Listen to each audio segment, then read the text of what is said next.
নীলুকে শায়েস্তা করার জন্য এবার চোরের উপরে বাটপাড়ি করলো রাই। হ্যাঁ বন্ধুরা, ভিডিওটা লাইক দিয়ে দেখতে থাকুন। রাই ওর বৌমনিকে বলতে থাকে যে বৌমনি, এই আমি তোমাকে ছুঁয়ে প্রতিজ্ঞা করলাম, আমি যদি এখানে বসে থেকে আমার শাশুড়ি মা এবং সেই অচেনা মেয়েটাকে সেই ও গুন্ডাদের হাত থেকে জিম্মি হওয়া থেকে না উদ্ধার করতে পারি, তাহলে আমার নামও রাই নয়। তুমি দেখে নিয়ে। অন্যদিকে যখন গুন্ডারা নীলুকে বারবার করে ফোন করতে থাকে আর বলতে থাকে যে আপনি কেন আমাদেরকে টাকাগুলো এখনও বুঝিয়ে দিচ্ছেন না বলুন তো, অন্যদিকে নীলুর ফোনটা ভুলবশত যখন রাই চালাকি করে ধরে ফেলে, ঠিক সেই সময় রাই বলতে থাকে নীলু সেজে যে কিসের টাকা বলো তো, তোমাদেরকে আমি আমার কাজটা করে দিতে বলেছিলাম, কিন্তু তার বিনিময়ে আমি কিন্তু তোমাদেরকে একবারও বলিনি এই কথাটা যে যেদিন তোমরা আমার কাজটা করে দিবে আমি সেদিনই তোমাদের পাওনা টাকাটা তোমাদেরকে বুঝিয়ে দিব। তাই একদম আমার সাথে চাটাং চাটাং কথা বলার চেষ্টা করো না। তার থেকে বড় কথা, তোমরা তো শুধু আমার হয়ে কাজ করছো না, তোমরা আমার পাশাপাশি কোয়েলের হয়েও কথা বলছো, কোয়েলের হয়েও কাজ করছো, তাহলে তোমরা অবশ্যই এই টাকাগুলো কোয়েলের কাছ থেকে আদায় করবে। তখন গুন্ডারা বলতে থাকে যে তার মানে আপনি বলছেন ওর কাছ থেকে নিতে আর ও বলছে আপনার কাছ থেকে নিতে, এরকম করে শুনুন ম্যাডাম, আমাদের সাথে একদম চালাকি করার চেষ্টা করবেন। আমাদের পাওনা টাকা যদি আপনি আমাদের সময় মতো না পে করতে পারেন, তাহলে কিন্তু আমরা যাদেরকে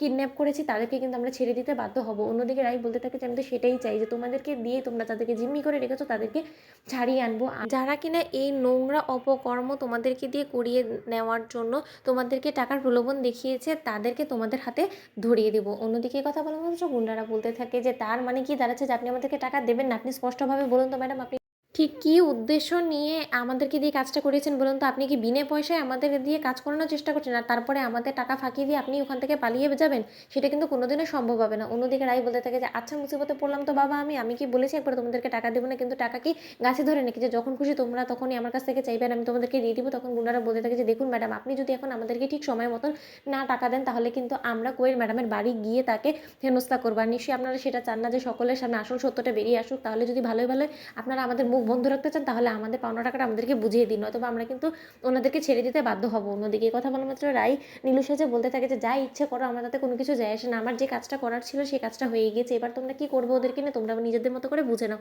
অন্যদিকে গুন্ডারা বলতে থাকে যে তাও বেড়ে দেখাচ্ছি এবার মজা। অন্যদিকে গুন্ডারা যখন অনির্বাণে মা এবং সেই অচেনা মেয়েটাকে মুখোশ থেকে খুলিয়ে যখন তাদেরকে ছেড়ে দেওয়ার কথা বলতে থাকে, ঠিক সেই সময় অনির্বাণে মা বলতে থাকে যে তোমাদের যদি আমাদের ছেড়ে দেওয়ারই কথা ছিল, তাহলে আমাদেরকে আটকে রাখলে কেন বলো তো? শুধু শুধু তুলে নিয়ে এলে কেন বলো তো?